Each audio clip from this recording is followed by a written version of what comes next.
Is it... Oh, do we want to do a test? Yeah, probably. Testing. Testing. All right. So we have a lot to talk about today, I feel like. Yeah. Yeah, we have a lot of topics. For sure. Yeah. Are you excited? Of course. I'm alright. I'm like, where do we even begin? Gosh. Well, for starters, I want to know how you're doing. And just, like, the first podcast is out of the way. Mm-hmm. We pulled the trigger. We pulled the trigger. We got over the bump. Yeah. You know, like, we did the thing. We did the thing. And we're out there, and I feel good about it. Do you feel good about it? I feel pretty good about it. Okay. I feel like it was a transition for me. Yeah. Like, I came out in very big ways, but at the same time, I also feel like that was a good thing. Yeah. Like, that I did it. And we were talking earlier, you said you found, like, a lot of clarity out of people, like, reaching out to you and, like, just kind of, like, spending time and a lot of, like, thought, I guess, and a lot of contemplation and tarot and all kinds of stuff. Yeah. It's been a week for Megan. Yeah.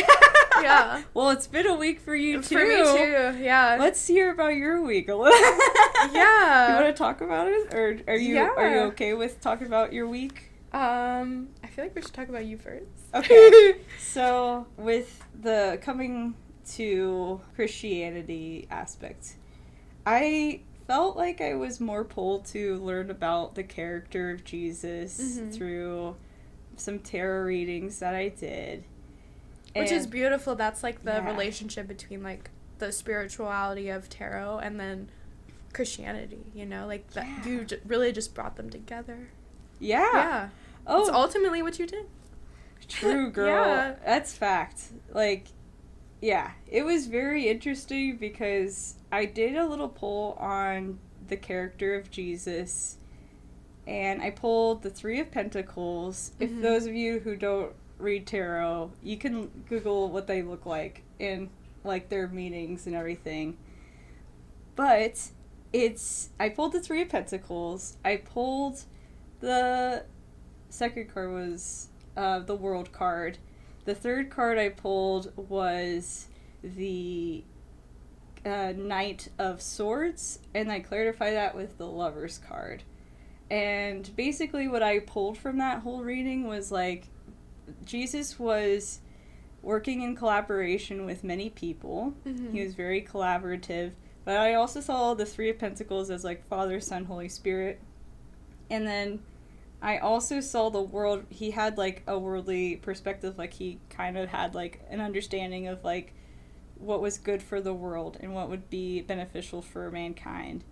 And then I saw the Knight of Swords as, like, it is the fastest tarot card in the deck. Mm-hmm. He was fast about, like, he wanted to take the reins, and if we were the horse, if that's, like, mankind as the horse and that Jesus was the man on top of the horse, then he was, like, leading us to charge. Mm-hmm. So he just went for it, right? Like, he was like, okay, this is how it's done, and led by example.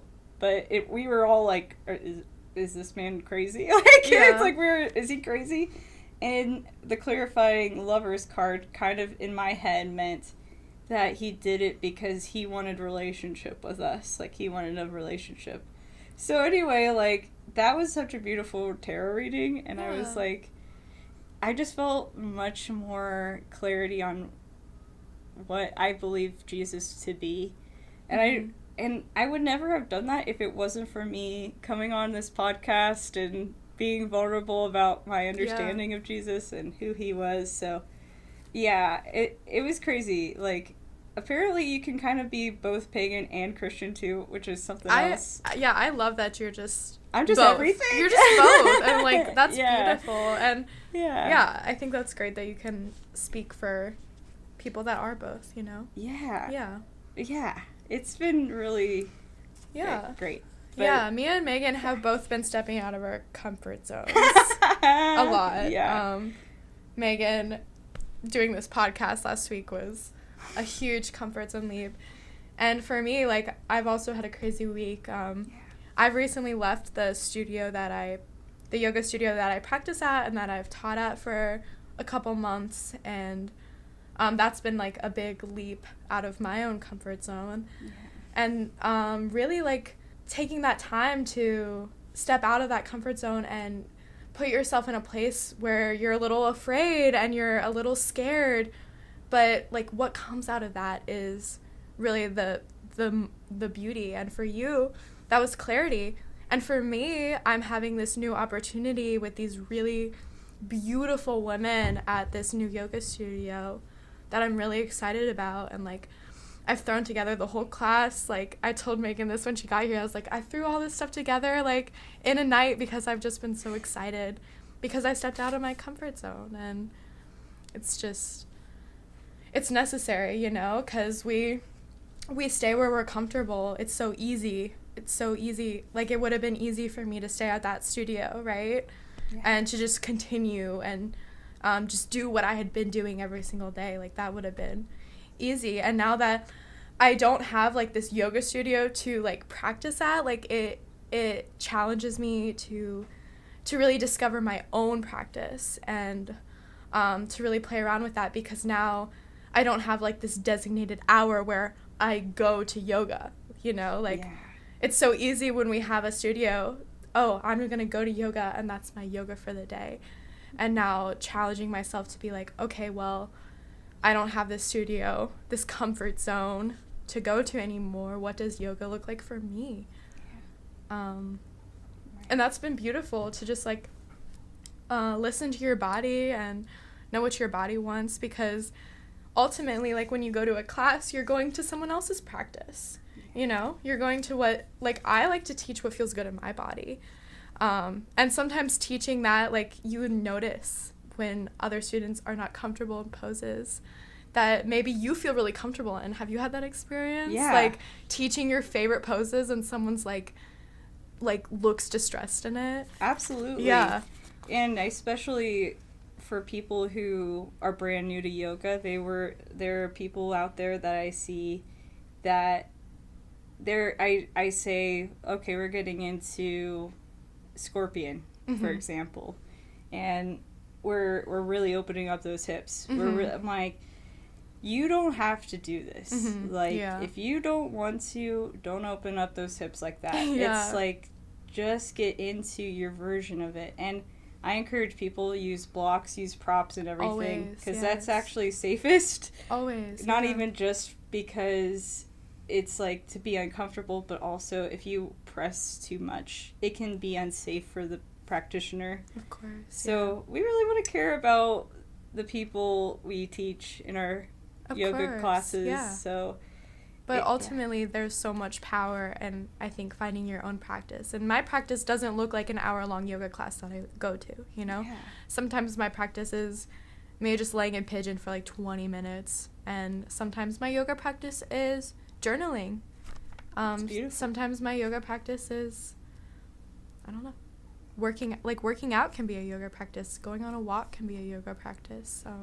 That's beautiful. Yeah, it doesn't have to be going to this hour-long like yoga class. It can be sitting in meditation, and like yoga, the movement part of yoga is just one aspect of it. And I feel like before I was just using it as an excuse to say I did my yoga, you know, instead of exploring yoga in all other aspects of our life.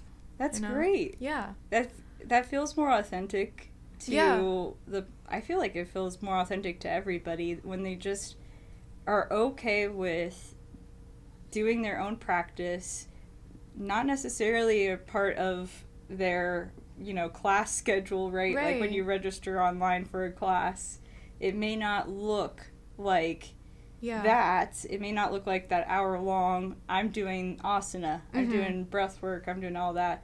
You may just need 10 minutes to meditate after your day of work. Absolutely. That is yoga. And if you do that, you're doing yoga. Yes. And for a while, like through our YTT training, I thought I was doing yoga wrong. I thought I was doing yoga wrong, Megan, because my yoga practice did not look like that hour-long asana. And then one day I realized, I was like, there's no wrong way to do yoga. It's just I understand though. Yeah. Because we're in yoga teacher training, we're learning how to teach these hour-long classes or something along those lines. So whenever we get into the real world, so to speak, or our own daily practice, where it's unstructured, it's it's kind of no one's telling you what to do, you know. Yeah, you're just moving and you're grooving, just like, well, whatever. What does my body want? You know, what do I want to feel in this moment? And it can look different. Some days maybe you want to feel really strong and really powerful, and some days maybe you just need to like lay on the floor and decompress your back. You know, like that's really what I think we should be doing, is checking in with ourselves.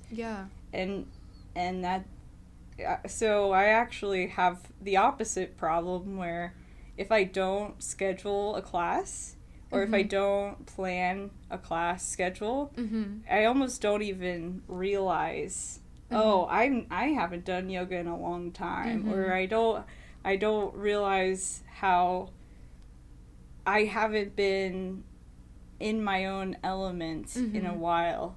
And sometimes it's funny how yin and yang we are. I know that that's something that we talk about this all the time. We talk about a lot, but Megan needs structure. I need structure. And I need free flow. And we were even talking about this before we started like recording and stuff, but like stepping out of our comfort zones would look like Megan, you know, finding that free flow and me finding that structure. Because as soon as someone wants to structure my day, I'm like, like, no.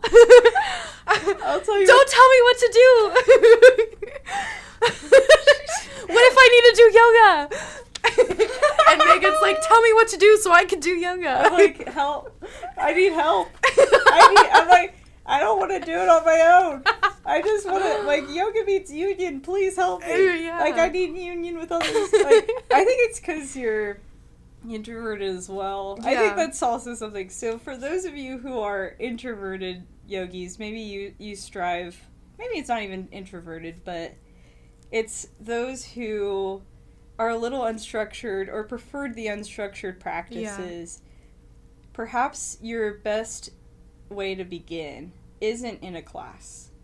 It's probably on your mat at home or just on the carpet at home, getting into breath work or getting into meditation. And that's a good, maybe that's your first step.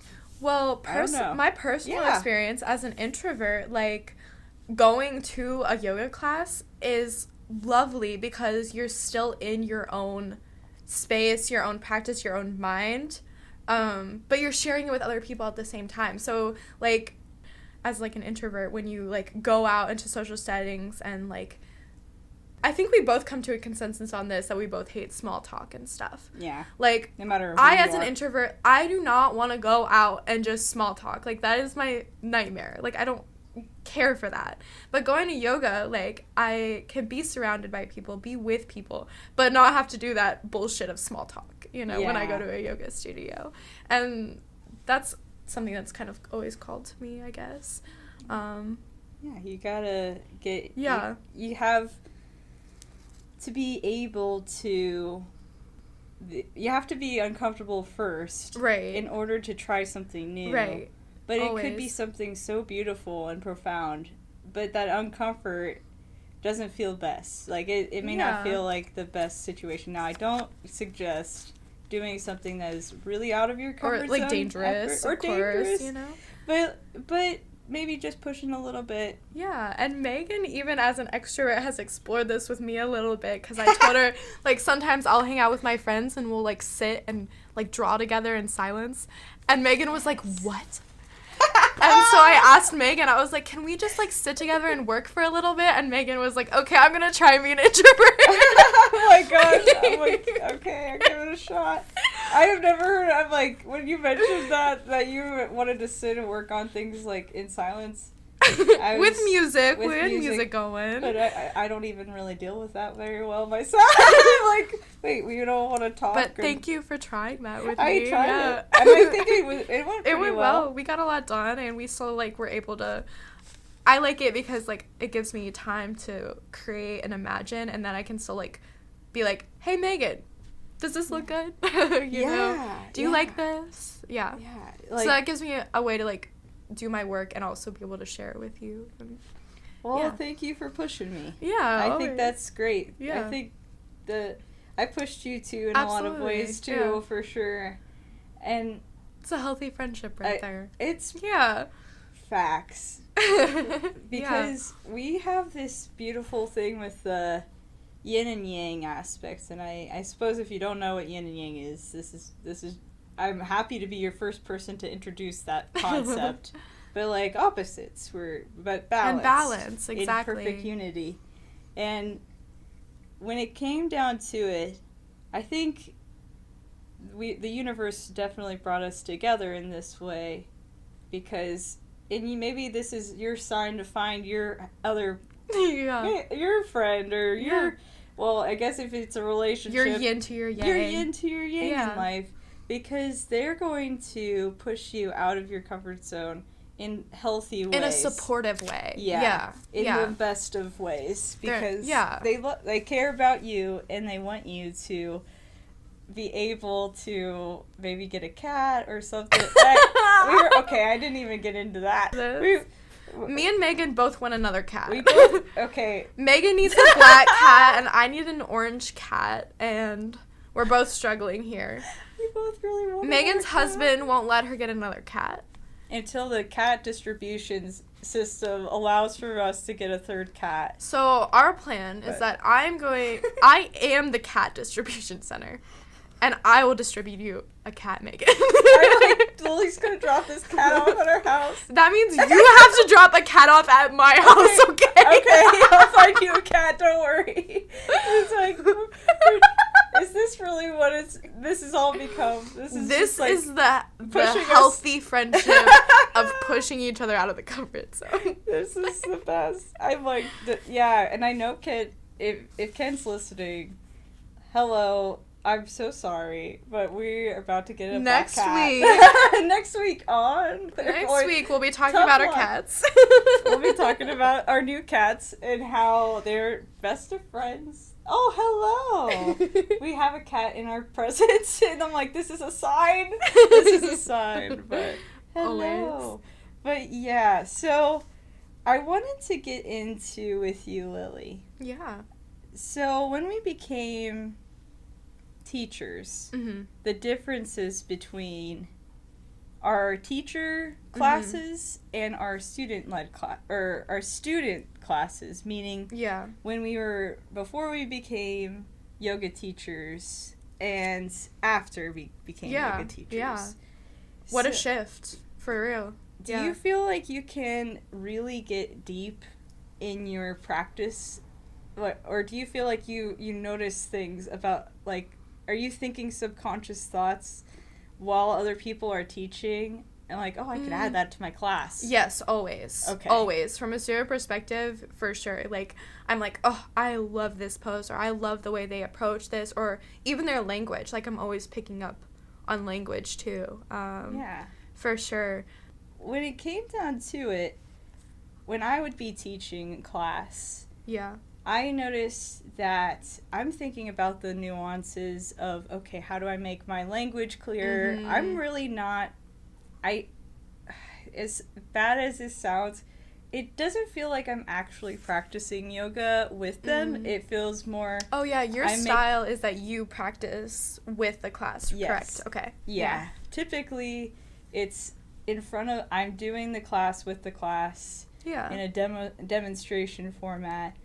But when I'm doing it, I'm more thinking about how can I make this the best class for them, or the most clear instruction. Of course. And that's the main difference I've noticed is when I'm taking classes of other teachers, I've noticed that I'm thinking about, oh, wow, they really put that a really great way. Yeah, or you can tell their effort in yeah. certain places. Yeah. And because of that, it's almost like I'm thinking too much. Yeah. And I'm not, especially when it's restorative. Yeah. When it's restorative level, I feel like I think I'm like, wow, they worded that so beautifully. Mm-hmm. They're so relaxed, chill, and I want to be able to put that in my class. Yeah. So I get inspired, and not to say I want to copy everybody, but it's kind of how you start out being a little bit. Yeah, absolutely. You find that inspiration and you make it your own. Exactly. And I feel like that is for a lot of things. Yeah. But teaching for me feels like almost like a different kind of yoga because, right, you're not like doing the asana, you're not like spending intentional time with your breath and stuff. Yeah. And like walking out of teaching, like my body doesn't feel how it would if I did the practice with them, of course, but there's just another level to it where, you know, it still feels like you're in yoga because you're like intentionally with your students and watching them and being with them and breathing with them and leading them, and it's like a different kind of meditation because you're just like in it for an hour. Like for that hour I can't think of anything else because I'm just so in it. And then like after class when everybody like thanks you, I'm just like, oh, you are so welcome. Like it is such an honor to, I don't know, that joy after class is just I got it. It's like a different it's a different kind of bliss than your own practice. It's like, I don't know, it's incredible. It's like extraordinary. When you hand someone a Christmas present. Yeah. And you get to watch them open it. You get to watch them open That's it. Perfect. It's like, oh my gosh, you loved it. It's like, it brings almost more joy than receiving a gift to yourself. Yeah, exactly. That's exactly how to put it. Yeah. For sure. Yeah. Yeah, we give Christmas presents for a living. Oh, That's a great life. I know. Yeah. I know. Yeah. And I strongly encourage anybody, if you have a gift or talent, if you have an ability to make it a business and sell it, you should do that because it's one of those, well, with financial resources if you have them, but it's, if you're able to, go for it. Like sell it to people and create your own version of what you're really good at. Absolutely, yeah. And like really we're gonna find that through our own struggles and stuff. And I found a lot of healing through yoga, and that's why I want to bring it to other people, because yoga's like really played an important journey in my healing process. So like maybe even thinking about what you've been through, what struggles you've faced, all the bullshit that you've gone through in your life or whatever that you know has made you the person you are today, like take that and run with it. Take that and do something with it, because that's why you're here. That struggle, that hardship, like that's, you were meant to get over that. That is your calling. Yeah. Like that, and I know that every single person probably has, if you're not entirely sure what your calling is, it does take time to find it. Yeah. Trial and error is the best way to find your calling, I suppose. And of course, and maybe you think you find your calling and you run with it, and the universe slaps you in the face and is like, that's not it. That's true. All right, move on. What is it then? I've had that my fair share of times. Yeah. So. Yeah. It's, especially with education and in the tech field. But, there's definitely a level to this that is not going to look like this stereotypical straight line of, I went to school, I went and got, like, if you got through that and you made it on the other side and you're happy, great. But it's like, I couldn't figure out at 18 what I wanted to be. Yeah. I'm 28 and I'm like, that's 10 years later. And so it's just, there's a gap for sure when it came down to it, where you just give some things a shot, and if you find that you feel that passion and you would do it for free, that's what you should do for a living. Absolutely. But absolutely, I would teach yoga for free, but I have to pay bills, so yeah. At the end of the day, that's why otherwise it would be. Like, but yeah, it's like, yeah, we got. I would do so much for free, but I have to pay bills. It's like, love you. Gotta pay my bills. Yeah. Gotta eat tonight. Yeah. Got 2 cats here. You got maybe 3 in the future. Maybe 3. Maybe a third. We'll see. We're sending it out there. But, yeah. So there's one more thing we wanted to touch on today, and that was both of us are recovering people pleasers. So me and Megan have decided this year that we are throwing people pleasing out the window. That we are done. Because we've been screwed over by people pleasing too much. Like we've hurt ourselves from people pleasing. Yeah. And I feel like a lot of people go through this. Like I've even talked to my dad about this. He's also a recovering people pleaser. And we were talking, he was like, I could have done so much in these past 15 years if I hadn't put other people above myself. And and this conversation kind of stemmed from talking about narcissists and stuff. And we were talking about them like in coming from a judgmental place of a narcissist. But ultimately, like, the power of being able to put yourself above other people and choose your peace and your happiness and your pleasure over anyone else, that's what me and Megan are striving for. That's what me and Megan need in our lives. Like, exactly. And that balance, though, of not crossing over the line of being narcissistic, right? Right. And still showing compassion for other people while putting yourself first, like that's gonna be a lot of work for us. Yeah. I've noticed that I've fallen. It's funny how I treat the people I love the most, sometimes the worst, but then I treat it's so strange how this happens, but then I people please for people that I don't even really... You may never even see again. Yeah. You know? And it's because there's security from my loved ones. Like, I know they're going to be there. Right. I know they're probably, like, my husband probably won't divorce me. Well, if he does, then it's on the podcast. If you get that cat, he might. He might. I'll let you know next week if I'm still married. Oh my gosh. Hopefully no one's seeing this. I wouldn't have... Oh, shoot. Anyway, we're good. We're good, guys. Kent and I are still solid. But, yeah. If anything, I would take the cat back. It's not worth my marriage. I'm like, Lily, I know this is something that Come move I in, wanted, Megan. but we'll just move in. It's going to be me and Megan and 6 cats in this 1-bedroom apartment. That would... Truthfully, I'm like, okay, that's great. Like, sounds good to me.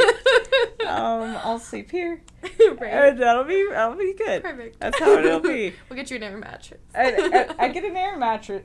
Guys, this isn't your floor anymore. This is mine. I'm taking it for me. But yeah, so I have an interesting backwards thing where I people please for people that are kind of, I would say, friends and acquaintances, but then if I am secure in that friendship, and some of you might know the psychology terms for all this, leave it down in the comments. I would love to know. So, yeah, I feel like I people please for others that I don't really, I care about, but maybe they're not the most important in my life. Yeah. They're not my top team. Right. But then the other way around is the people that know me ins and outs and they probably won't leave me. I have a tendency to lash out on those people because I've been people pleasing all day. Mm-hmm. Yeah. So I haven't had... You're exhausted. Yeah. It's exhausting. It is exhausting. It's draining. Yeah. Yeah. So Lily and I are going to... That's our goal for 2024. Yeah. We'll keep each other accountable. Yeah, absolutely. It'll be good. And anyone who wants accountability, we'll well, find a friend. We That's are your throwing boy. people pleasing out the window for 2024. Woo! Please join us in this Woo! movement of Yes. putting ourselves and our peace above all. Thank you. Thank Yeah. you for Is that. that a good way to close? I think it is. Yeah. I'm happy with this ending. Yeah, I think so. All right. Well, Well, cheers. cheers. Cheers to 2024. 2024. And not people pleasing. Not people pleasing. Awesome. You want to take a sip real quick? Take your sip, girl. All right. There you go. Signing out. Mwah.